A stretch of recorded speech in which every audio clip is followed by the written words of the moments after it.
किसी न किसी रूप में संकेत मिल जाता है। मैया को अचानक अपशकुन होने लगे, ब्रजवासी घबराने लगे। उधर ब्रजवासी रोते रोते पहुंचे, मैया तेरो कन्हैया काली दह में गिर गए। और सब जानते थे काली दह में गिरने वाला बचता नहीं, इसलिए अनिष्ट की आशंका में सारे ब्रजवासी चीत्कार करते हुए पशुओं की तरह बिना मार्ग देखे काली दह की ओर दौड़ते भागते चले गए। आबाल वृद्ध वनिता सर्वेंग पशुवृत्तयः निर्जग गोकुलादीना कृष्ण दर्शन लालसा। सब गोविंद के दर्शन की अभिलाषा में भागते चले जा रहे हैं ब्रजवासी, आबाल वृद्ध वनिता सबके सब। उधर जब नाग पत्नियों ने भगवान के दिव्य बांकी झांकी को देखा, विमुग्ध हो गई। सखी, इतना सुंदर बालक आज तक नहीं देखा। प्रकट होके बोली, वत्स मालूम है तुम्हें, जो गिरता है यहां बचता नहीं। हमारे स्वामी अभी सो रहे हैं, ये तुम्हारा सौभाग्य है। वो जागे उससे पहले भाग जाओ। भगवान बोले, जगाए दे अपनो स्वामी, हम तो बातें ही मिलवे आए। इतनी जोर से बोले कि काली नाग की नींद खुल गई। भगवान को देखते क्रोध में भरे काली नाग ने 101 फनों से जो फुसकार मारी, काली हृदय में ज्वार भाटा आ गया। हलचल मच गई पूरे हृदय में। ब्रजवासी और ज्यादा चीखने चिल्लाने लगे, ये क्या हो गया, लगता है काली नाग जग गया। परंतु जब तक भगवान सावधान होते तब तक तो काली नाग ने एक छलांग मारी और भगवान को अपने शरीर में लपेट लिया। इसलिए सर्प का एक नाम है भोगी, जिसके शरीर को लपेट ले उसके प्राण लेके छोड़ता है। नाग का पास बड़ा प्रबल है, नाग पास से बचना बड़े बड़े वीरों के लिए कठिन हो जाता है। इसलिए युद्ध में नागपास बहुत प्रसिद्ध है। मेघनाथ ने बांधा था श्री रामभद्र को नागपास से, तब गरुड़ जी को जाकर के खोलना पड़ा, तो मोह हो गया अब गरुड़ जी को, ये कैसे भगवान, हमने इनको मुक्ति किया। परमात्मा दुनिया को मुक्ति देते हैं और इन परमात्मा को हमने मुक्ति दी। गरुड़ जी पड़ गए चक्कर में। भगवान की लीला इतनी विचित्र होती है कि बड़े बड़े प्रबुद्ध जन भी व्यामोहित हो जाते हैं, बिरले ही संभल पाते हैं। इस रंगमंच पर अभिनेता वही सफल है जो जीवंत अभिनय करे। राम जी महाराज ने ऐसा गजब का अभिनय किया, किशोरी जी के विरह में आंसू बहाने का, कि भोले बाबा तो इस अभिनय को देख देख के गदगद हो रहे हैं। वाह प्रभु, क्या गजब का रोने का अभिनय करके दुनिया को दिखा रहे हो। पर सती मैया आंखें फाड़ के देख रही, वो अपनी पत्नी के विरह में रो रहे हैं और ये सच्चिदानंद कह के दंडवत कर रहे हैं। ना सत्य है, ना चित्त है, ना आनंद है, और ये सच्चिदानंद कह करके प्रणाम कर रहे हैं मेरे भोलेनाथ। सती जी को लगा मुझे ये बात नहीं जच रही। भोलेनाथ हंस के बोले, देवी जी चक्कर में न पड़ो, ये रंगमंच पर लीला चल रही है और मेरे प्रभु इस समय गजब का अभिनय कर रहे हैं। अभिनय को देखो, उसका आनंद लो, धोखे में न पड़ो। अभिनेता वही सफल है जो अभिनय करते समय अपने वास्तविक रूप को बिल्कुल भूल ही जाए और जो अभिनय कर रहा है उसी में तद्वद हो जाए। राम जी आज ऐसा अद्भुत अभिनय किए, और कितना भी तल्लीन हो जाओ भाई, इतना तो ज्ञान रहता है कि हम राम प्रकाश हैं।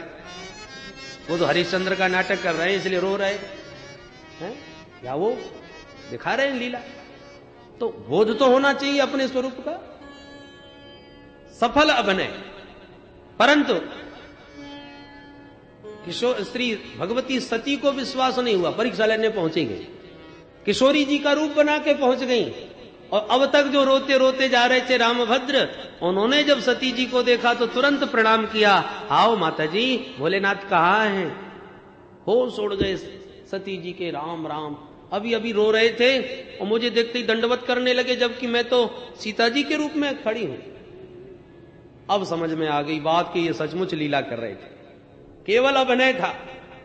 तो अभिनय प्रभु का इतना विचित्र होता है कि सब चक्कर में पड़ जाते हैं। गरुड़ भी चक्कर में पड़ गए, राम जी को मैंने खोला। तो नाग का पास बहुत प्रबल होता है। आज इस काली नाग ने मार झपट्टा लपेट लिया भगवान को अपने अंग से। शरीर से। पर ब्रजवासियों को रोते चीखते जब भगवान ने देखा तो प्रभु को लगा अब ज्यादा लीला करना ठीक नहीं कूद पड़ेंगे अभी। मुझे ही अपना जीवन धन मानते हैं ये ब्रजवासी, कहीं इनको आवेश में कहीं ये छलांग न मार बैठे। भगवान ने तुरंत अपना शरीर बढ़ाया और जहां शैथिल्य आया बंधनों में काली नांग के, भगवान ने मारी एक छलांग और बंधन मुक्त होकर के फन पर जाके खड़े हो गए। पर एक फन पर खड़े होते हैं तो दूसरे फन से काटने की चेष्टा करता है। भगवान ने ताता थैया करके थिरकना नाचना प्रारंभ कर दिया। ऐसा अद्भुत तांडव नृत्य किया, देववृंद देख देख के निहाल हो गए। वाह, रस्सियों पर कलाबाजी खाते बड़े बड़े नटों के नाटक देखे, पर ऐसा नटवर पहली बार देखा है जो फन पर नृत्य कर रहा है। देवताओं ने दुंदुभियां बजानी प्रारंभ करी, गंधर्व गाने लगे, अप्सराएं नाचने लगी, आकाश से सुमन वृष्टि होने लगी और भगवान तदनुसार देवताओं के बजाए हुए वाद्य यंत्रों के आधार पर अपने श्री चरणों से अद्भुत तांडव नृत्य करके दिखा रहे हैं। हमारे सूरदास बाबा वर्णन करते हैं उस अलौकिक लीला का। तांडव गति मुंडन पर नाचत गिरिधारी, पम पम पम पग पटकत भम भम भम बनन पर, बिम बिम बिम बिनती करत नाग बधुहारी। तांडव गति मुंडन पर नाचत गिरधारी, तांडव गति मुंडन पर नाचत गिरधारी। सतिक सतिक सनकादिक नंदन नारद मुनि, हम मम मम महादेव बम बम बम बलिहारी। तांडव गति मुंडन पर नाचत गिरधारी, तांडव गति मुंडन पर नाचत गिरधारी। विविध विविध विद्याधर दं दं दं देव सकल, गंग गंग गंग गुण गंधर्व नाचत जयतारी। तांडव गति मुंडन पर नाचत गिरधारी, तांडव गति मुंडन पर नाचत गिरधारी। सूरदास प्रभु की वाणी किंग किंग सिनहु न जानी, धन धन धन चरण परत निर्भय भयहारी। तांडव गति मुंडन पर नाचत गिरधारी, तांडव गति मुंडन पर नाचत गिरधारी, नाचत गिरधारी, नाचत गिरधारी। बोल काली मर्दन भगवान की जय। यदि यदि शिरो नमतिंग सतैक शीष्ण, तत्तन ममर्द खर दंड धरोंघ्रि पातई। जितने फन काली नांग ने काटने के लिए ऊपर उठाए वो 101 फन भगवान ने सबके सब रक्त रंजित कर दिए। काली नांग समझ गया, जिसको मैं नन्हा सा बच्चा समझ रहा था इसके तो पेट में दाढ़ी निकल पड़ी। थोड़ी देर तक और नाचते रहे तो हमारी तो हो गई छुट्टी। भगवान की भगवत्ता को जानते ही काली नांग मन ही मन प्रभु को प्रणाम करने लगा। स्मृत्वा चराचर गुरुम पुरुषम पुराणम, नारायणम तमर्णम मनसा जगाम। मन ही मन माधव की महिमा से परिचित होकर काली नांग प्रभु को प्रणाम करने लगा। नाग पत्नियों ने देखा, रे राम राम, देखने में कितना छोटा सा नन्हा सा बालक दिख रहा था पर इसने तो गजब कर दिया। अब जल्दी से इसके नृत्य को कैसे शांत करें। सब नाग पत्नियां मिलकर के भगवान की 21 श्लोकों में बड़ी सुंदर स्तुति गाने लगी। न्यायो हि दंडः कृत किल विशेषिन्, तवावतार खल निग्रहाय। रिपो सुताना मपितुल्य दृष्टे, दत्से दमम अलमेवानुशंसन। सभी नाग पत्नियां कहती हैं, प्रभु आपका अवतार ही दुष्टों का दमन करने के लिए हुआ है। हमारे स्वामी जी को भी बहुत अभिमान था, आज आपने उनका भी अभिमान तोड़ दिया। अरे आप तो समदर्शी हो, कौन पुत्र कौन शत्रु, आप तो सब पर एक समान दृष्टि रखते हो। आपके तो क्रोध में भी कृपा ही छुपी रहती है, न्यायाधीश के दंड में भी सुधार की भावना निहित रहती है। इसलिए आजकल जेल खाने को सुधार गृह कहा जाता है, लोगों को सुधारने के लिए यहां लाया जाता है। बोलो जय श्री कृष्ण। आज नागपत्नियां भी कहती हैं, प्रभु क्रोधोपि तेनुग्रहम एव सम्मतः। आपके क्रोध में भी बड़ा भारी अनुग्रह छुपा हुआ है, इसमें संदेह नहीं। भगवान बोले तुम्हें कहां से अनुग्रह दिख रहा है? नृत्य कर करके तुम्हारे स्वामी जी के सबरे फन फोड़ दिए, लुहलुहान कर दिया, और तुम कह रही हो हमने बड़ी भारी कृपा करी। कौन सी कृपा तुम्हें दिखाई पड़ी? नाग पत्नियां बोली सरकार, क्रोध में छिपी हुई कृपा जल्दी से समझ में नहीं आती। डॉक्टर साहब ऑपरेशन करते समय पूरा पेट फाड़ के धर देते हैं, पर उनका पेट फाड़ने में भी अनुग्रह हो रहा है। मरीज को विश्वास होना चाहिए। और कभी कभी ऐसा भी होता है कि ऑपरेशन पूरा हो गया और कैंची पेट में ही रह गई,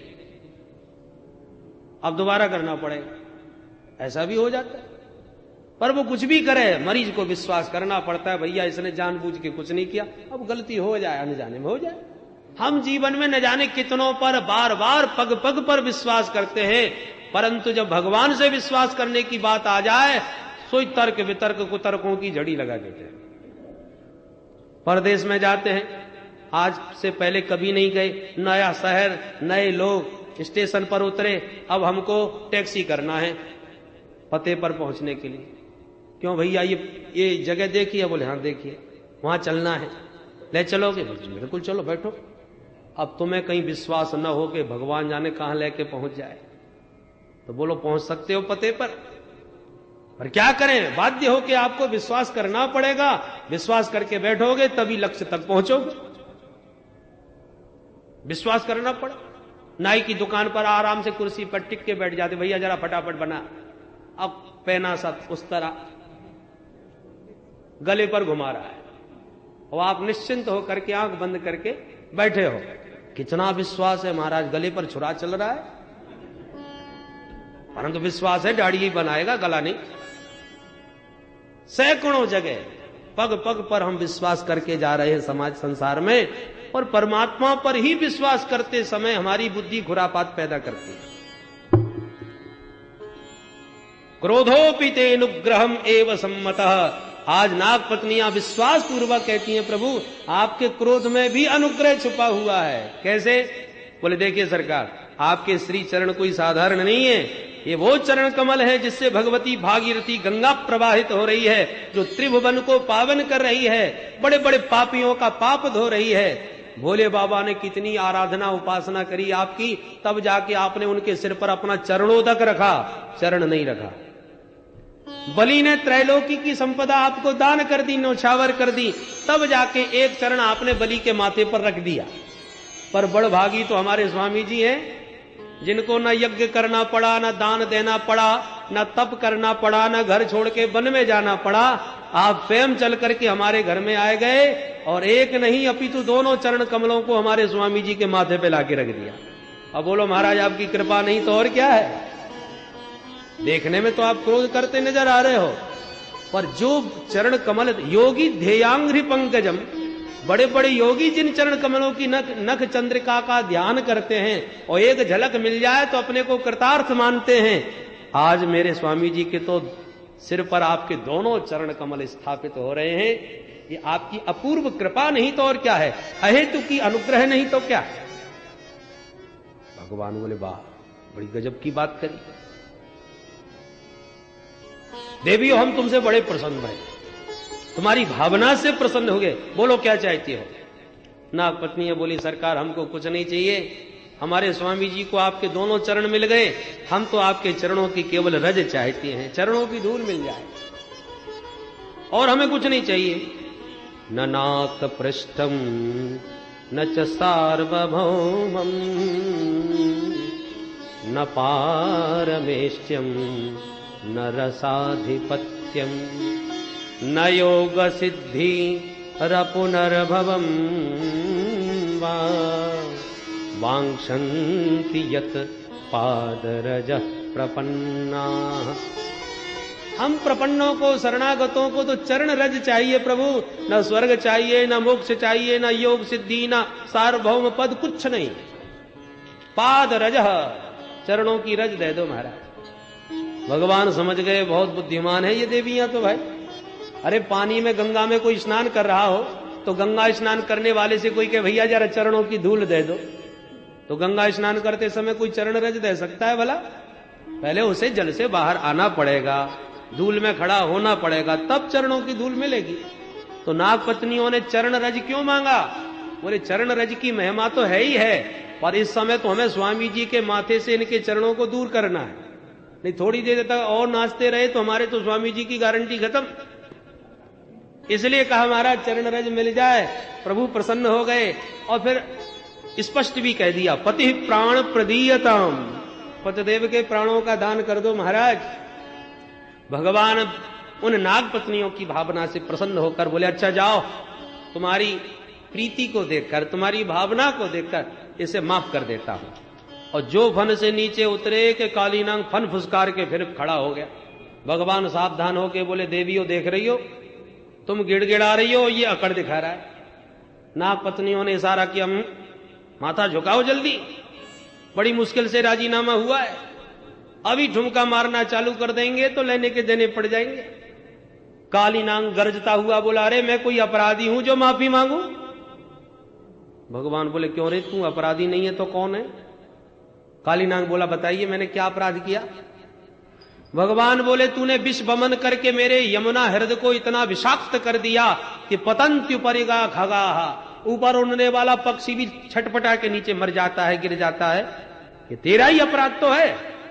काली नाग बोला एक मिनट जरा कहने का मुझे भी तो कुछ अवसर मिले, सफाई देने का मौका अपराधी को मिलना चाहिए। हाँ बोलो क्या सफाई देना चाहते? बोले सरकार बस यही जानना चाहता हूं इस दुनिया को बनाता कौन है? भगवान बोले हम। अच्छा तो फिर सर्पों को किसने बनाया? भगवान बोले हमने। तो सर्पों के मुख में ये जहर किसने भरा?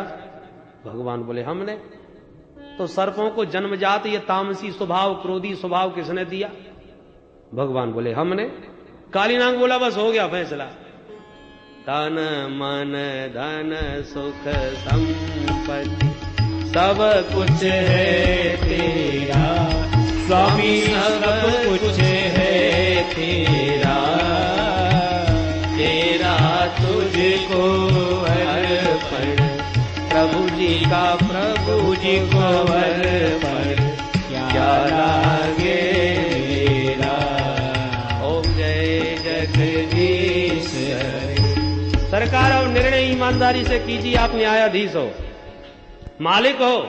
जब आपने ही मुझे सर्प योनि दी, मुख में जहर दिया, स्वभाव में क्रोधी बना दिया, तो जो आपने हमको दिया वो हमने आपको दे दिया, तो मेरी गलती क्या रही? मेरा अपराध क्यों आपने सिद्ध कर दिया? वयम खलासहोत्पत्त्या तामसा दीर्घमन्यवः स्वभावो दुस्त्यजो नाथ लोकानाम यद सद्ग्रह। कोई भी अपनी प्रकृति के द्वारा प्राप्त स्वभाव को कैसे बदल दे? मैं अपने स्वभाव को कैसे छोड़ दूं? मेरे मुख में जब आपने ही जहर भर दिया तो मैं मुख में अमृत कहां से ले आऊं? आप चाहते तो आप भी तो इस विष की जगह अमृत की 2 बूंदें डाल सकते थे कि नहीं? आप तो सर्वसमर्थ हो, और अमृत की बूंदें डाल दी होती हम सर्पों के मुख में तो आज हम भी तो घर घर में पाले जाते, प्यार से लोग पुचकार करके दूध पिलाते, अनुराग करते, स्नेह की वर्षा करते। पर आपने ऐसा जहर भर दिया कि प्यार करना तो दूर रहा, जो देखे वो मुंह कुचल के ही फेंक देता है, कोई जिंदा नहीं छोड़ता हमको। दिया आपने है विष और दुनिया क्रोध हम पर कर रही है, ऊपर से आप हमें अपराधी कह रहे। भवान ही कारणम तत्र सर्वज्ञो जगदीश्वर, अनुग्रहम निग्रहम वा मन्यसे तद विधेहिनः। आप सर्व समर्थ हो महाराज, अनुग्रह करो या निग्रह, समर्थ को नहीं दोष गोसाई, रवि पावक सुरसर की नाई। समर्थ को नहीं दोष गोसाई, रवि पावक सुरसरी की नाई। आप समर्थ हैं प्रभु, कुछ भी कीजिए। भगवान प्रसन्न हो गए काली नाग के इन तर्कों से और बोले भाई काली नाग तेरी सारी बातें बिल्कुल सही हैं, परंतु यदि हमने सर्पों को विषैला बनाया तो उन्हें रहने के लिए रमणक द्वीप भी तो बनाया है। तुम्हारे लिए हमने जब विशेष द्वीप का निर्माण किया है जहां सर्प जाति का ही नित्य निवास है, तो तुम अपना वो घर छोड़ करके यहां पर गंदगी फैलाने क्यों आए? काली नाग बोला, ये बात ठीक कही सरकार, पर इसका भी कारण आपका वाहन गरुड़ है। गरुड़ जब रमणक द्वीप पहुंचता है तो तमाम सर्पों को मार जाता है, बाद तमामों को खा जाता है। मेरे से उसका झगड़ा हो गया, तो मैं यहां आके बस गया। भगवान बोले, इतनी बड़ी दुनिया है, यहीं क्यों आए? बोले, हाँ यहां इसलिए आया महाराज कि सौभरी मुनि ने गरुड़ को शाप दिया है, अत्र प्रविश्य गरुड़ो यदि मत्स्यांश खादति सद्य प्राणी वियुज्येत सत्यमेत ब्रवीम्यहम्। यहां पर आकर के किसी भी प्रकार की हिंसा करेगा गरुड़ यमुना तट पर, तो निश्चित गरुड़ मारा जाएगा। तो तब से गरुड़ ने आना ही छोड़ दिया। यहां साप बस आवत नहीं, इसलिए महाराज मैं यहां रहता हूं कि गरुड़ मुझे यहां कभी मार नहीं सकेगा। भगवान बोले, यदि यही कारण है तो अब तुम जा सकते हो, अब गरुड़ नहीं मारेगा। क्यों? भगवान बोले, नाच नाच के अपने चरणों की मोहर जो लगा दी है तेरे माथे पर, मेरी मोहर लगी है, तो अब किसकी हिम्मत है जो वहां तक आंख उठा के तुझे देख ले? कुत्ते दो प्रकार के होते हैं, पालतू और फालतू।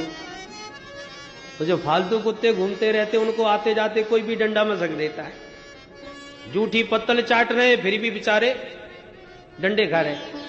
और जब वही पालतू बन जाए तब देखो महाराज ठाठ। और फिर जितने बड़े व्यक्ति का कुत्ता उतना ही बड़े ठाठ। बोलो राधे राधे। आपने खूब देखे होंगे महाराज एयर कंडीशन में घूमते, परंतु एक विशेषता है उस कुत्ते में। क्या? तो पहले तो मालिक के नाम का पट्टा पहने हुए है गले में, ये पहचान है पालतू कुत्ते की। दूसरी, अपने मालिक को छोड़ के कभी किसी दूसरे के दरवाजे नहीं जाता, किसी का मुंह नहीं ताकता। मालिक देगा तो खाएगा, जैसे रखेगा वैसे रहेगा, तब मालिक का स्नेह भाजक बनता है। उसी प्रकार कहीं आज यहां कल वहां, मन कुत्ता दर दर फिरे, दर दर दूर दूर होय, एक ही दर को भय रहे, तो दूर दूर करे न को, दूर दूर करे न को। प्रभु के नाम का आश्रय लेकर मालिक जितना बड़ा होता है, सेवक के उतने ही बड़े ठाठ होते हैं।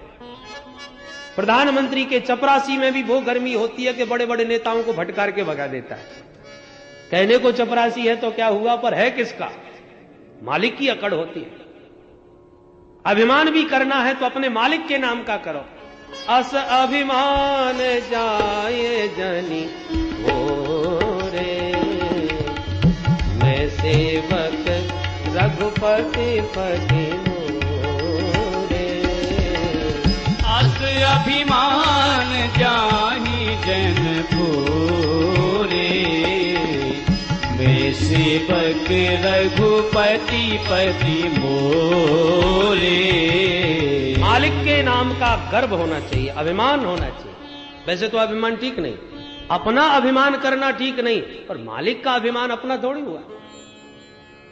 विदेहराज जनक जी के दरबार में लखनलाल जी बरस पड़े और क्या क्या नहीं कह दिया। रघुवंश नमः जह को होई, तहीं समाज अस कहे न कोई, कहीं जनक। राम जी ने इशारा किया, है भैया कैसे बोल रहे हो, पिताजी के बराबर हैं हमारे, होने वाले ससुर जी भी हैं हमारे।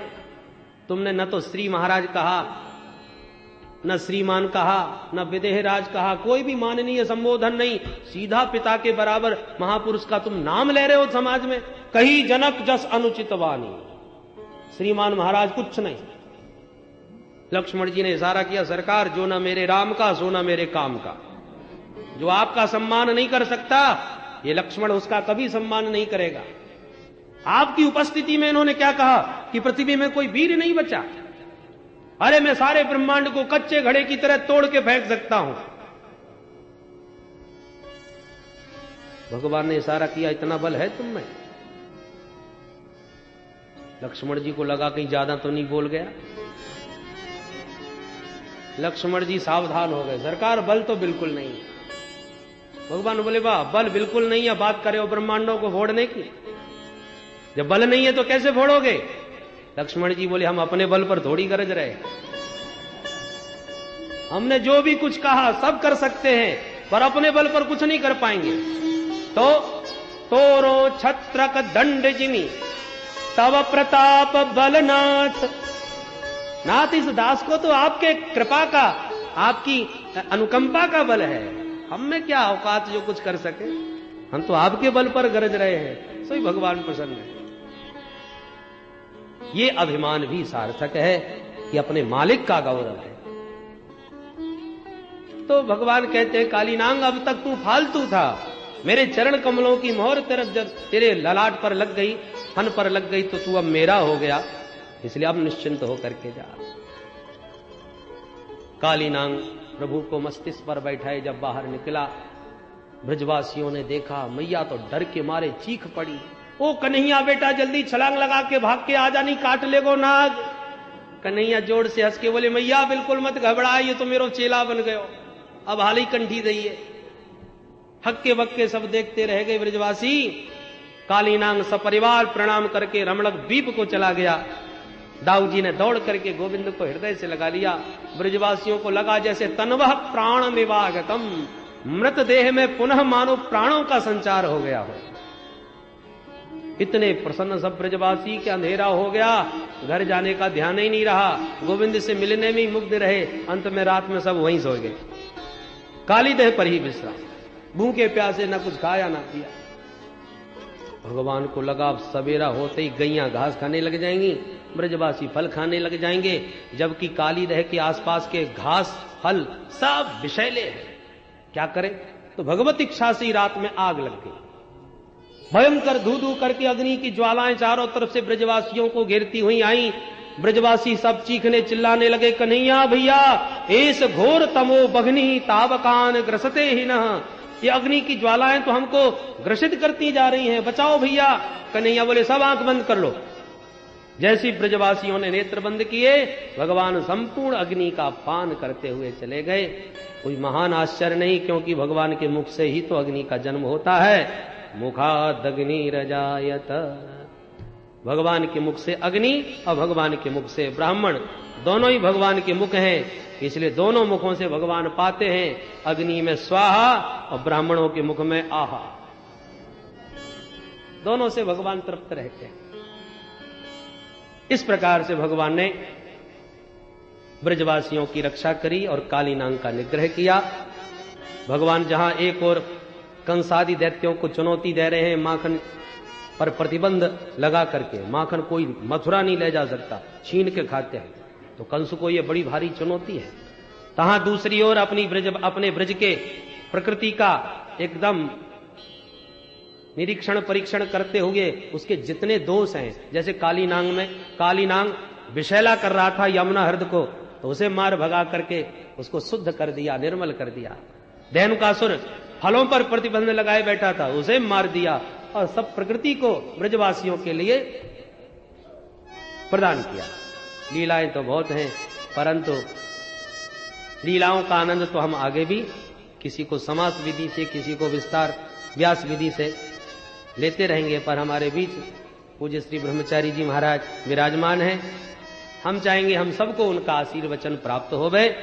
इसलिए आइए आगे की चर्चा महाराज जी। जो चीरहरण लीला है, बंसी का वैशिष्ट्य है वेणुगीत के माध्यम से, उसकी विशद चर्चा तो कल प्रातःकाल के सत्र में आप महारास पंचाध्यायी में श्रवण करेंगे, परंतु अब गोवर्धन लीला का श्रवण करें। मैया ने प्रातःकाल दीपावली के दिन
सदा परिभवग् नमभीष्टदोहम्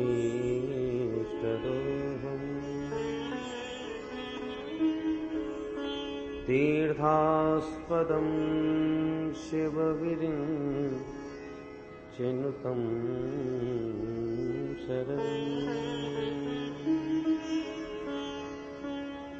भृत्यार्तिहं प्रणतपाल भवाद्दितो